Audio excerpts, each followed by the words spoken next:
नमस्कार दोस्तों, स्वागत है आपका अपने प्लेटफॉर्म एनसीईआरटी बाय विक्रम पर।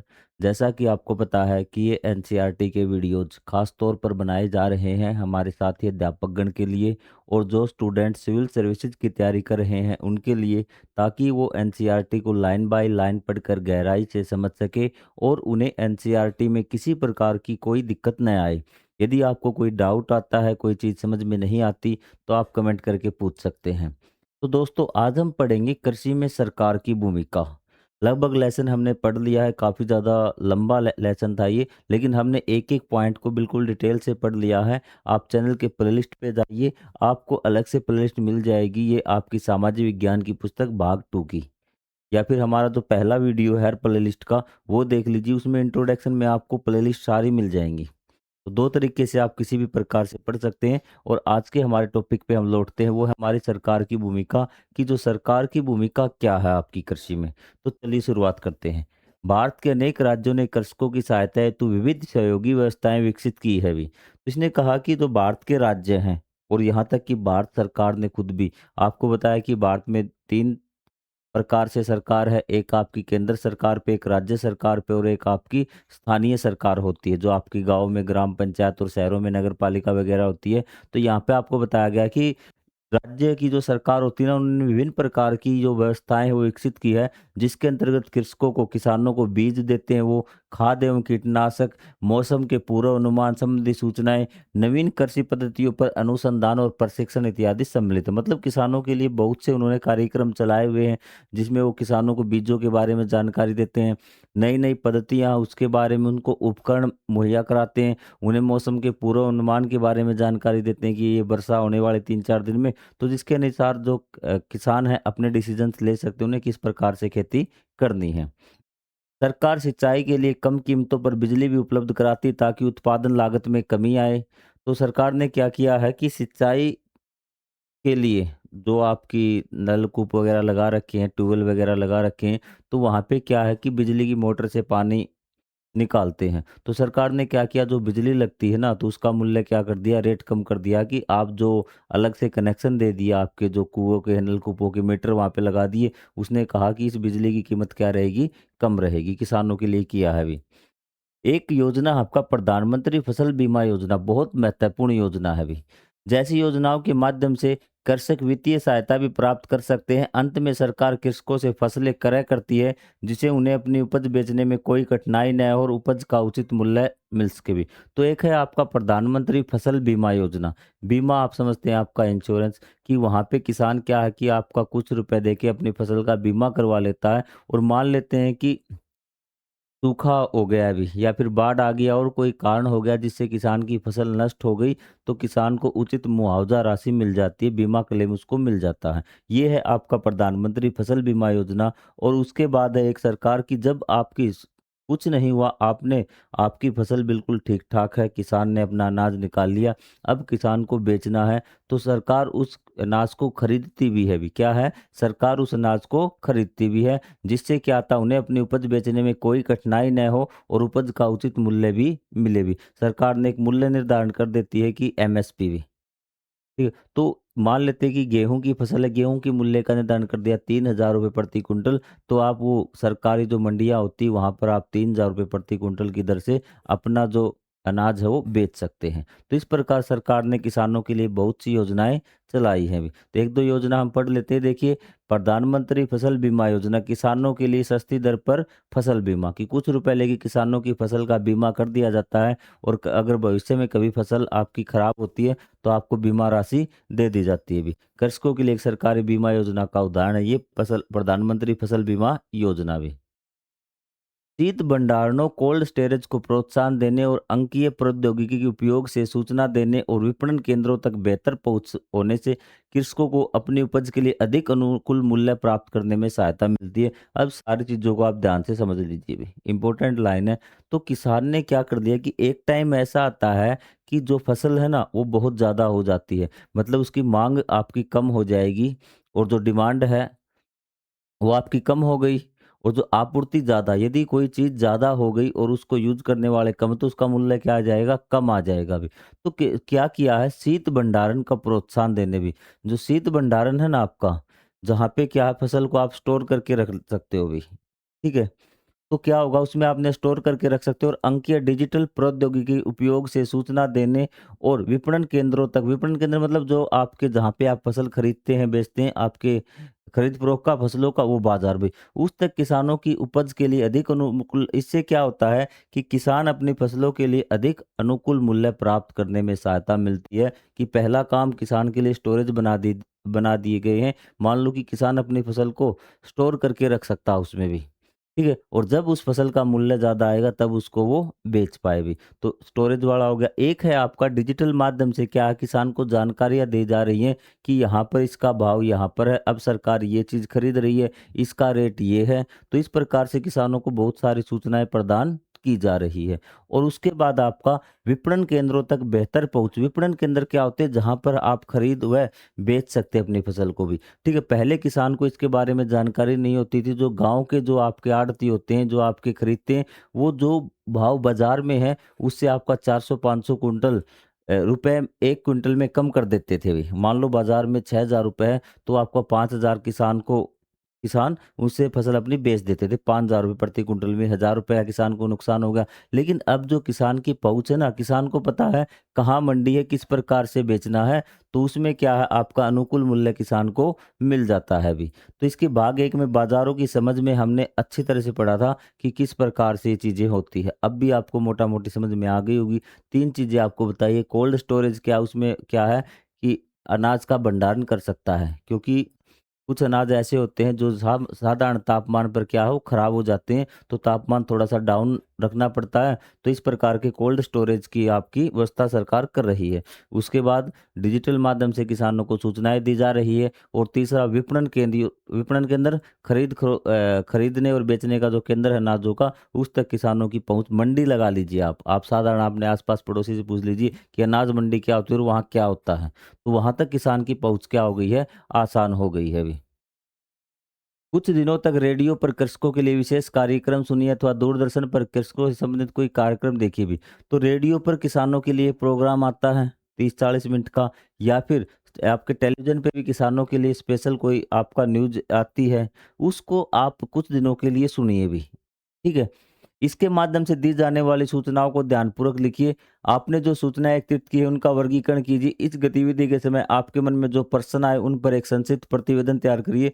मतलब आपको खबर लिखनी है, क्या-क्या जानकारी आपको मिली और उसके आधार पे क्या आपके मन में क्वेश्चन आए वो आपको लिखने हैं, ये आपका काम है। अब जानकारियाँ किस प्रकार की मिलती, कोई बच्चे कहेंगे सर हमें नहीं रेडियो सुनना, हमें नहीं कोई प्रैक्टिकल करना, हमें आप ही बता दीजिए।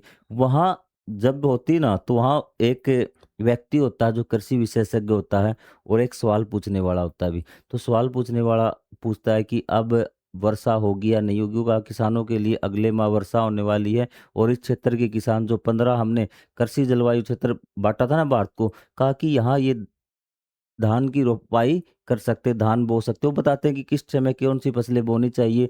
वो बीमारियों के बारे में बताते हैं कि इस मौसम में जो जिन किसानों ने धान उगा रखे हैं, तो आपकी ये बीमारी हो सकती है धान की फसलों में, तो इस प्रकार से उसकी देखभाल कीजिए। तो वो क्या है आपकी फसलों के बारे में वहाँ पर आपको सारी जानकारियाँ मिलेंगी। ये कुछ सरकार सुविधाएँ किसानों को उपलब्ध कराती है।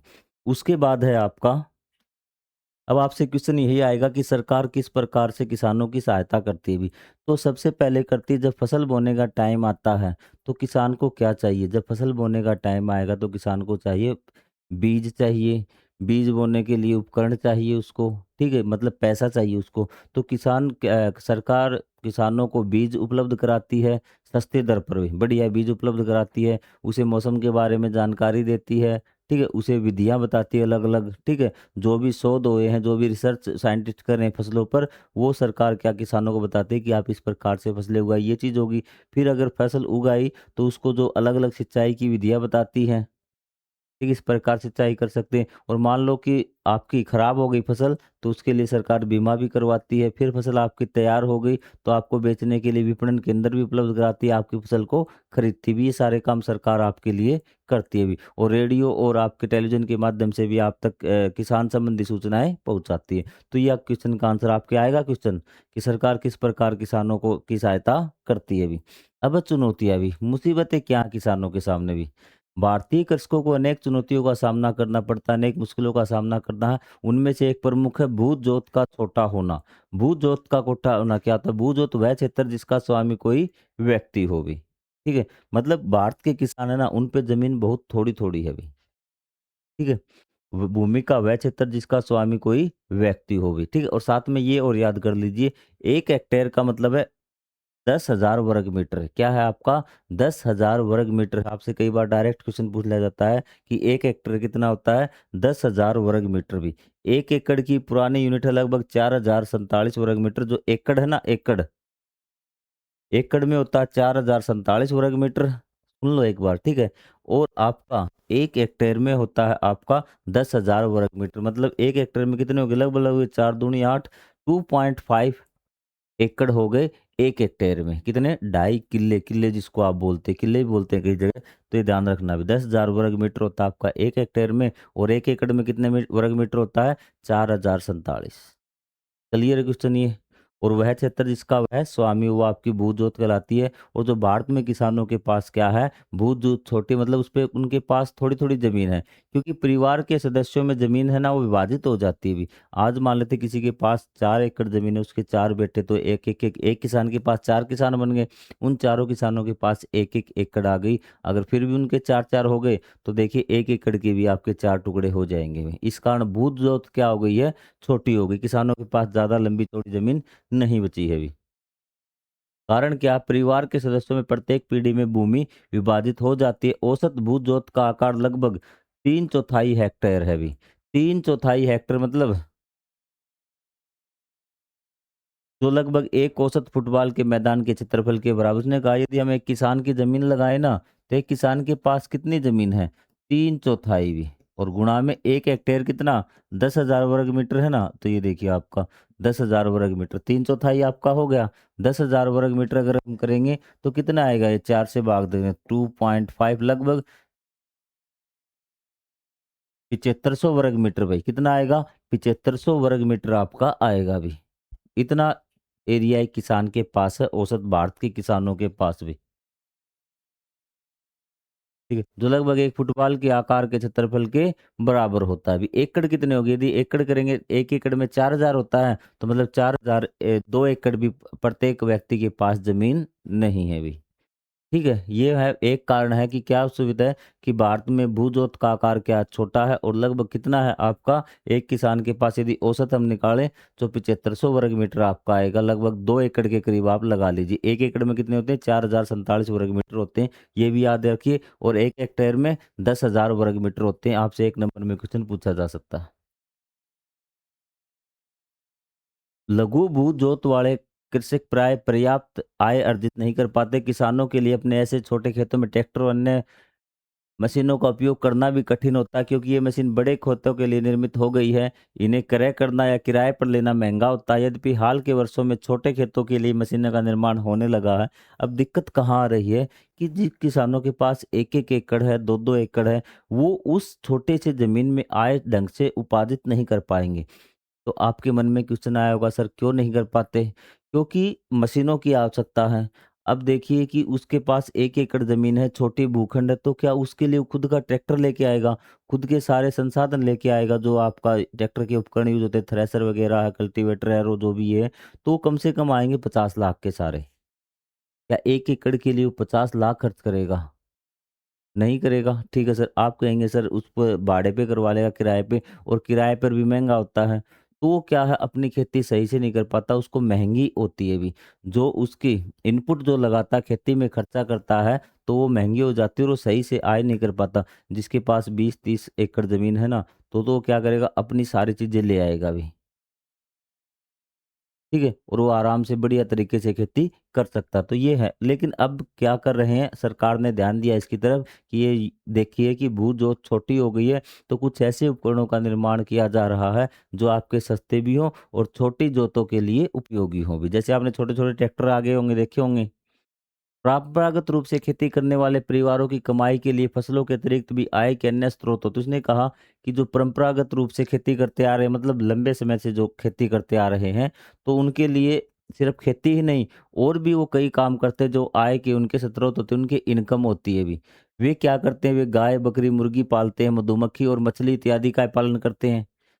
पशु वगैरह पालते हैं, भैंस है, गाय है, दुधारू पशु वो पालते हैं, दूध बेचते हैं, कई आपकी मुर्गियाँ पाल लेते हैं, कई बकरियाँ पाल लेते हैं, तो इस प्रकार वो अन्य काम भी करते हैं। जहाँ संभव वे जंगल से प्राप्त होने वाली सामग्रियाँ एकत्रित करते हैं। जहाँ पर संभव हो ना आसपास जंगल हो, तो वे क्या है कि वन से जो लकड़ियाँ वगैरह जो उनको सामग्रियाँ चाहिए व्यतीत करते हैं। अनेक कृषक अपने खेतों की मेड़ों पर फलदार और इमारती लकड़ी के हेतु वृक्ष लगाते हैं। कई किसान क्या करते हैं कि अपने खेतों की मेड़ होती है ना, जो बाउंड्री होती है, डोले जिसको बोलते हैं, वहाँ पे पेड़ वगैरह लगा देते हैं। विविधता से समृद्धि आती है, तथापि वर्तमान में यह किसानों को सम्मानजनक जीवन स्तर प्रदान करने के लिए अपर्याप्त सिद्ध हो रहा है अभी। तो उसने कहा कि विविधता से क्या समृद्धि आती है, अलग अलग काम करते हैं ना, तो इससे क्या समृद्धि आती है। जितने आप अलग-अलग प्रकार के काम करोगे, उससे क्या है, आपकी समृद्धि आएगी। लेकिन ये जो काम किसान अभी कर रहा है फिलहाल, उनके सम्मानजनक जीवन स्तर प्रदान करने के लिए अपर्याप्त सिद्ध हो रहा है। ठीक है, क्योंकि उन्हें अपर्याप्त मात्रा में ये चीज़ें पर्याप्त नहीं है अभी। उनका जीवन सुधारने के लिए मतलब ये पशुपालन कर लिया, मुर्गी फार्म कर लिया, ये कर लिया कि खेत कर लिया, कुछ आपके जो आपके मेंढे थी, उन पे आपने अलग इमारती पेड़ लगा दिए, फिर से भी किसानों को सम्मानजनक उनका जीवन स्तर अभी लो है, अभी वो गरीबी में जीवन व्यतीत कर रहे हैं। कृषक की इस समय की सबसे बड़ी चुनौतियों में से एक है जलवायु परिवर्तन का भी सामना कर रहे हैं। तो उसने कहा सबसे बड़ी समस्या है किसान की जलवायु परिवर्तन से भी।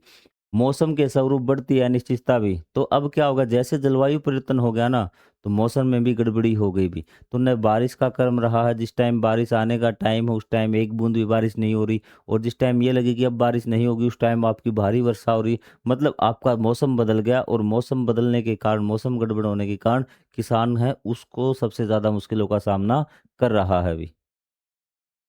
अधिक बार से होने वाली प्रतिकूल घटनाएँ जैसे गंभीर सूखा, अधिक वर्षा के कारण कई बार तो क्या है कि बिल्कुल भी बारिश नहीं आती, और कई बार बहुत ज़्यादा बारिश आ जाती है। कृषकों को फसल नष्ट होने का खतरा रहता है, जिसे अनेक बार बारिश भी होती है। जैसे हमारी पृथ्वी तेज़ी से गर्म हो रही है, वैसे-वैसे इस स्थिति की और भी अधिक गंभीर होने की स्थिति। उसने कहा ग्लोबल वार्मिंग, ग्लोबल मतलब पूरी पृथ्वी का जो तापमान, औसत तापमान है, मान लो 44 डिग्री है, 44 नहीं शायद 35-36 के आसपास है, वो धीरे-धीरे बढ़ रहा है ना, तो वैसे-वैसे ये जो घटनाएँ हैं ना, या तो आपको पूरे साल बारिश ही नहीं होगी, या बहुत अधिक बारिश होगी, बाढ़ ही आ जाएगा। तो ऐसी घटना बढ़ती ही जाएँगी जैसे-जैसे तापमान बढ़ेगा, और ये किसान के लिए खतरे की घंटी है। चीज़ें क्लियर? अपने उपजाऊ जलोढ़ मृदा के कारण सहस्त्र वर्षों से बेसिन लाखों लोगों के भोजन और जल का स्रोत रहा है अभी। गंगा का बेसिन मतलब आपके ये यूपी बिहार है ना, इस साइड वाला एरिया क्या है, ये जलोढ़ मिट्टी होने के कारण यहाँ बहुत अधिक खेती हो रही है और लगातार हो रही है अभी। ये भोजन का भी स्रोत है और जल का भी स्रोत है। 50 करोड़ से अधिक लोग इस पर निर्भर है। इसके उपरांत भी कुछ वर्षों में गंगा नदी पर दबाव बढ़ रहा है अभी, और वह स्वयं के पुनर्भरण के असमर्थ होती जा रही। गर्मी में इसके भागों में जल स्तर इतना कम हो जाता है कि नौकाएं भी संचालित नहीं। उसने कहा कि गंगा पर दबाव बढ़ रहा है अभी, मतलब गंगा पे दबाव, ये मत समझना कि गंगा के ऊपर बैठ गया कोई भी, मतलब गंगा के पानी का बहुत ज्यादा यूज हो रहा है अभी। ठीक है, और इतना ज्यादा पानी का यूज हो रहा था, कई बार तो कई हिस्से ऐसे हो जाते हैं गंगा के कि उसमें हम नौका भी नहीं चला पाते, किश्ती भी नहीं चला पाते अभी। इसके अनेक कारण वैश्विक तापमान वृद्धि के कारण हिमालय के हिमनद बहुत तेजी से पिघल रहे हैं। बहुत सारा पानी सिंचाई के लिए मोड़ दिया गया है, और कृषि और उद्योगों द्वारा भूमिगत जल का व्यापक दोहन, सैकड़ों बांध नदी के प्राकृतिक बहाव में अवरोध डालते हैं। समाधान उपलब्ध है, परंतु गंगा की स्थिति यही बनी रही तो इसके बेसिन में खेती धीरे धीरे अलाभकारी और अस्थित हो जाएगी। उसने कहा कि समाधान उपलब्ध है अभी, ये चीज़ें हम करें, बहुत सारे बांध बना दिए खेती के लिए, सिंचाई के लिए हम यूज़ कर पा रहे हैं, तो गंगा पे दबाव बना रहे हैं भई, पानी उसका अत्यधिक हम प्रयोग कर रहे हैं। उसने कहा इसके समाधान है, लेकिन अगर हम इसी प्रकार यहाँ पर करते रहे पानी का उपयोग गंगा का, तो एक समय ऐसा आएगा यहाँ पे जो खेती करना ना अलाभकारी हो जाएगा, अस्थिर हो जाएगा। अस्थिर मतलब लगातार हम खेती नहीं कर पाएँगे, यहाँ पर भी खेती में हमें दुष्परिणाम देखने को मिलेंगे भी। हो सकता है यहाँ पर भी अकाल की स्थिति हो जाए, यहाँ पर भी हम बारिश के अधीन हो जाएँ, क्योंकि पानी सिंचाई के कमी के कारण, जिससे लाखों लोगों की आजीविका और भारत की खाद्य उत्पादन व्यवस्था पर संकट उत्पन्न हो सकता है अभी। प्राय ऐसी चुनौतियों के कारण कृषकों को आर्थिक संकट में ऋण लेना पड़ता है। तो कभी बाढ़ आ गई, कभी सूखा आ गया, तो किसान क्या करेंगे? घर परिवार तो चलाना पड़ेगा। तो क्या करते हैं, ऋण लेते हैं अभी, कर्जा लेते हैं अभी। परंतु बाद में उन ऋणों का पुनर्भुगतान कठिन हो जाता है और वे ऋण के जाल में फंस जाते हैं। परिणामतः कुछ अनुमानों के अनुसार प्रतिदिन 2300 कृषक खेती छोड़ने पर विवश हो रहे। इसने कहा कि कुछ अनुमानों के अनुसार रोज लगातार 2300 किसान खेती छोड़ रहे हैं अभी। अब देखिए खेती इतनी ही फायदेमंद होती तो क्या होता अभी, कोई नहीं छोड़ता। तो देखिए प्रतिदिन 2300 किसान है क्या खेती को छोड़ रहे हैं, क्योंकि उन्हें बहुत ज़्यादा मुश्किलों का सामना कर पा रहा है और वो अपना जो लक्ष्य है अपने परिवार चलाने का वो भी हासिल नहीं कर पा रहे हैं।